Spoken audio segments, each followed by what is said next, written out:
Today on the Sam Alex Show, world-renowned chef Cora. I got 10 rejection letters saying we do not allow women in our kitchen. I was very lucky to get 2, and it's just been an amazing ride ever since. I'm being the first female Iron Chef. You got to take risks in life, and I did, and it was a calculated risk that paid off. I'm cooking on a budget. Use in your freezer, use things in your pantry, things that are shelf stable, like rice and pasta. They're just fine. Plus, We worked very closely with Michelle Obama on a lot of her programs and helped thousands and thousands of people around the country. all ahead on the Sam Alex Show.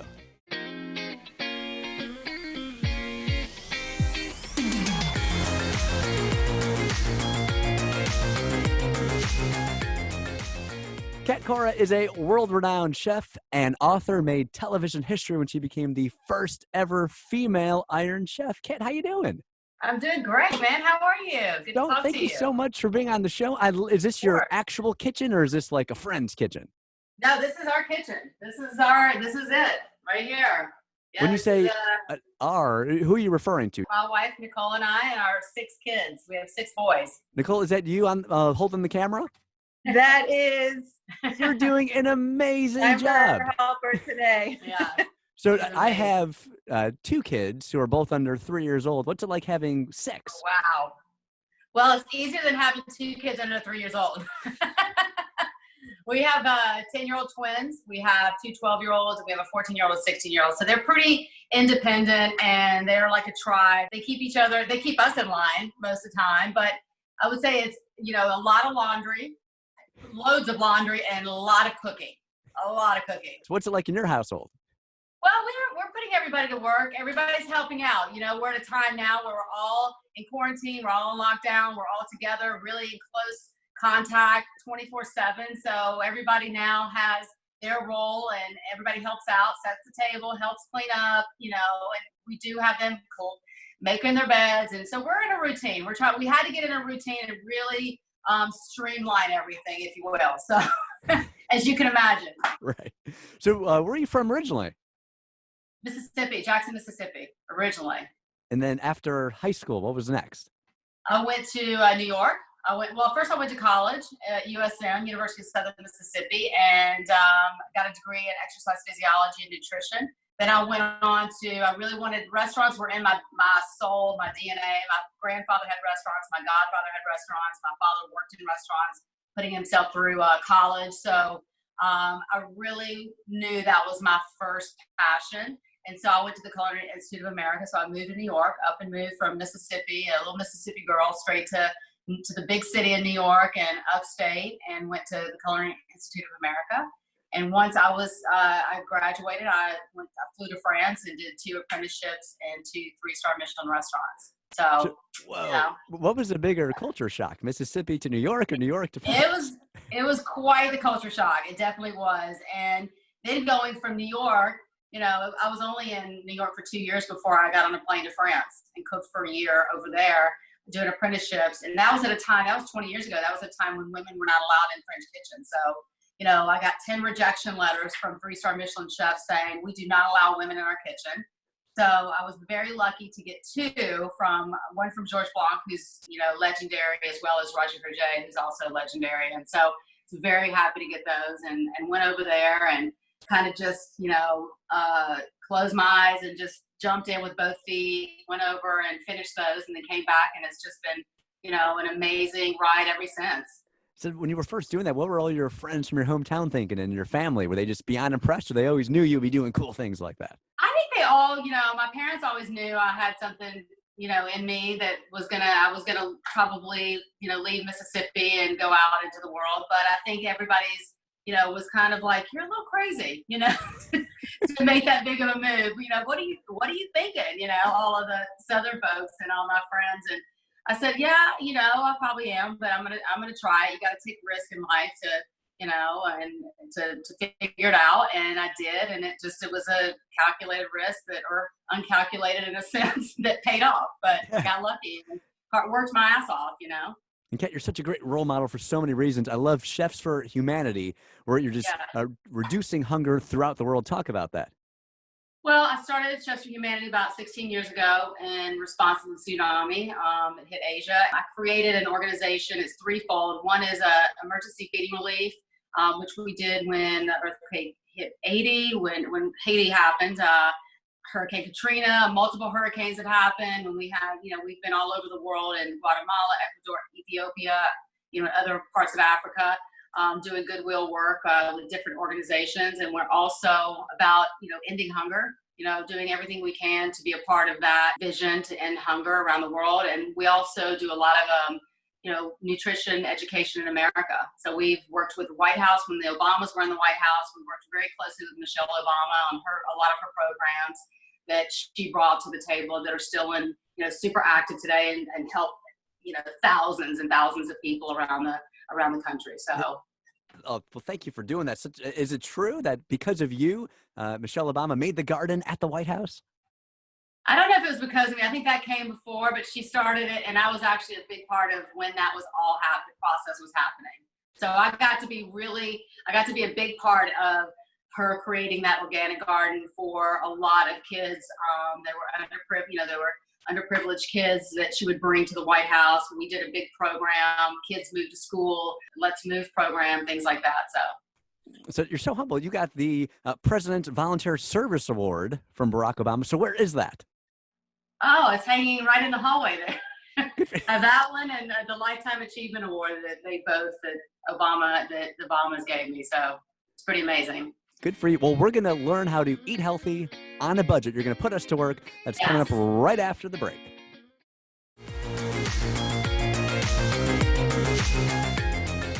Cora is a world-renowned chef and author, restaurateur. You have over 20 restaurants worldwide, right? Yes. 18 restaurants worldwide and more coming. Of course, when we are all, resuming life again, we hope to get those back up and serving people and being, serving great food to people and healthy as well. So health and wellness has always been my platform. As a matter of fact, working with kids as well, we started a Montessori-style cooking school. The first one launched in Vancouver, Canada, with our partners Brian and Felicity Curran. And it's a Montessori-style cooking school for 3-year-olds to teens, and we're going to expand that globally as well. It's a Little Kitchen Academy, and that's what it's called. So we hope to also get that. We're going to get that back open and just spread that love all over the world. And so what I do is I really have been, health and wellness has always been my platform, and I really like to teach people about how to do that on a budget, how to eat healthier, at least have some type of health and wellness in their lifestyle, if you will. And, in this times, obviously these are uncertain times. We're all in lockdown. And so one of the things that I've been talking a lot about on my show, Quarantine Cuisine, is what can you use that's in your pantry? Right now, our freezer and our pantry is our best friend because we're having to freeze a lot of foods. We're having to use a lot of frozen foods that come in really handy. A lot of things that are shelf stable, things that like rice, for instance, pasta, sauces, canned vegetables, as well as tuna, anything that's canned or, even any seafood that's canned right now, soups, jerky, things like this, apricots or dried fruit and trail mixes. Also things like for dinner, I'm doing a lot of, tacos with black beans and a lot of stir fry as well. So things like I've got this cooked frozen shrimp that I'm using. I throw in some frozen vegetables, add a little bit of my aminos, like our soy sauce. I like to use Bragg's, but you can use whatever you have on hand. I'm using things like garlic paste because we're running out of fresh garlic and fresh things, if you will. So I'm using a lot of spices and dried herbs.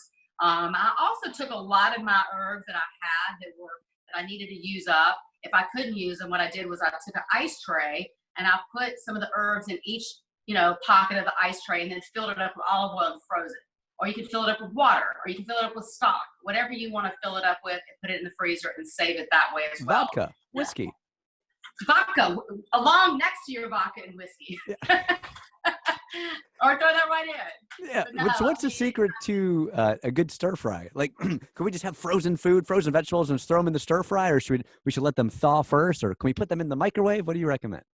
You can do either one of those. I actually use a lot of the water. So sometimes I'll just put them in. I'll put them in right out of the freezer. You might have to, put them in the microwave for 1 to 2 minutes, let them come to a little bit of some thawness, let some of that water melt off of them, and then put them right in. But I use some of that water and that steam to actually make the sauce. So then I'll add in garlic and olive oil, and I'll add in some of, soy sauce or aminos or a little ponzu or something. But that's really the secret, is when you're using frozen vegetables, you might want to thaw them for a minute or two in the microwave. Or if you have a little time, which we have, like just leave them out for, about 30 minutes or 45 minutes before you're going to cook dinner and use them. And then you just put them right into the pan and let some of that steam, that water and moisture act as a sauce. It's really about, how can we cook on a budget right now? How can we make things stretch? We're not wanting to go to the grocery stores. I mean, I know that a lot of people are staying away from the grocery stores. And also, these are things that you can take with you after we get through this, when we resume life again. These are all tips that are great tips to have. Don't forget your freezer after we resume life and we're back out, going to dinners and celebrating and doing events. And college kids, things like these are great tips for you, even when you're in college and when you're back in school. Using your freezer, use things in your pantry, things that are shelf stable, like rice and pasta and jerky and dried fruits and canned things. What we found through this, we kind of sometimes poo-poo the frozen things and the canned things, but what we're finding is they're just fine. And you know what? You can sustain on them, and they're inexpensive and they're cheap, and they can go a long way. So I think that these are things that we have to embrace that again, and not make that, something we don't really, that's not really the best. That's not really the freshest. That's not really because the thing is that these are things that will last you. They aren't expensive. So people that are on a budget, people that, kids that are going to college, families that are trying to, survive. And these are tips that can last you a lifetime. It doesn't have to stop once the virus stops. We got to put these tips into a book. Let's do this, Kat. We're doing it. We're writing it. Done. So I've been loving your Instagram live show. Who have some have been your favorite guests on your IG live? Oh my God. We've had, we do this, as you know, quarantine cuisine, 5 p.m. Every day. I cook dinner, and Chrissy Metz has been on. We've had Lance Bass. We've had Stacey London, Candace Nelson of Sprinkles and Sugar Rush, Melissa Peterman. I mean, the list just goes on. We've had so many great guests on. We have more coming this week as well. So, just everybody tune in at Cora and check it out. I'm giving tips. It's I feel like it's, for me, I started it as a hotline for everybody who's cooking more than ever in their kitchens. You're cooking 3 meals a day, 7 days a week, if not more. And people, some of us aren't, out there, might not be, used to cooking in your kitchen a lot. You may not be used to cooking at all and are struggling, or people who just want to have fun and be entertained at 5 o'clock and come on and just get some tips. But I'm sharing recipes. I'm teaching people how to work on a budget, and cook on a budget. Advice, if you have any advice you need or cooking tips, I'm here. And we tell people, please reach out and please come on and feel free. I give everybody a big food hug every day by doing this series, and I'm just really excited about it. You're Dr. Kat. You're making everyone feel better. I love that. So we have some fan questions for you right after this.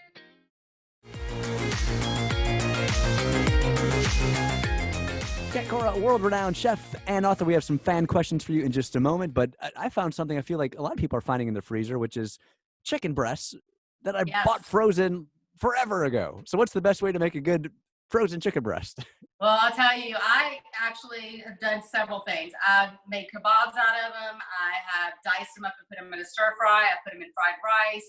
We've put it in, just made a pasta with, you just take some marinara and some, pasta and make the pasta with them. You can put them in tacos with some black beans and sour cream and salsa and all kinds of yumminess, things like that are, again, shelf stable. But those are just 4 or 5 things right off the top of my head that you could use with chicken breast. And I mean, let me tell you, I've got chicken breast in the freezer. I've got frozen fish in the freezer. We have frozen meat in the freezer. So, we have vegan things as well. We have vegan options too. We have some tofu in there. So we're putting everything in the freezer right now and keeping it as long as possible because, again, we don't want to go out. We're staying in and staying healthy and safe. So with 6 boys, how many freezers do you have? You must have 5 of them in the garage or something. I have 2 refrigerators. Oh, that's just freezers. 2? Okay. So I need more, but I'm going to stop there because it's just too much then. Debbie wants to know what were your favorite dishes to cook growing up in Mississippi? Well, I have to say our favorite go-to our family was a Greek cinnamon stew chicken because I grew up Greek American in Mississippi, believe it or not. Two really amazing cultures. It's very Southern, very Greek. And my mom always made the cinnamon stew chicken that's super easy. Actually, another thing you can do with chicken breast is you just take it, you cut them in half, you can sear it, you put a rub on it. It's just cinnamon, salt, pepper. That's it. Do a nice little rub on there, and then you sear it, take it out of the pan, cook some garlic, onion, add in some, if you want to add in some dry oregano or whatever you have on hand, herb-wise, put in tomato sauce, let it simmer, put the chicken back in, done. An hour and dinner's ready. So that's my favorite. Amazing. On Facebook, got a message from Rosie, wants to know, what was Celebrity Chef like? Celebrity Chef. Iron Chef. Iron Chef is amazing. I mean, it is the fastest hour of our lives.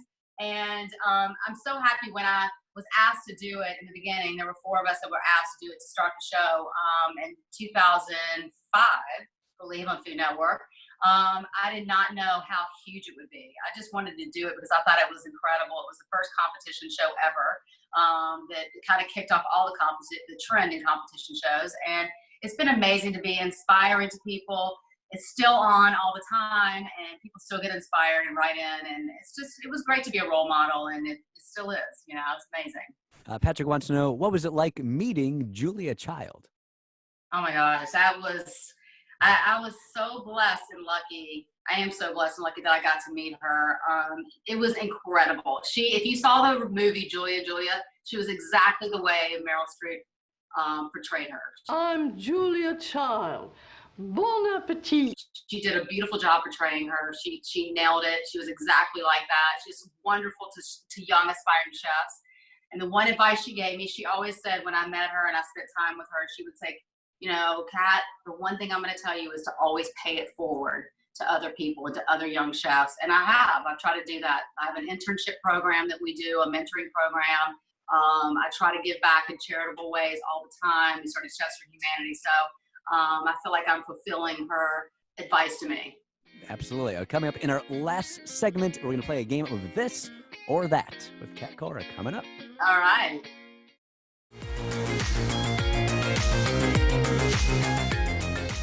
Kat Cora is a world-renowned chef and author. CatCora.com, the place to go to get all the books, to sign up for an internship program, to learn more about Chefs for Humanity, and much, much more. Kat, what are you grateful for?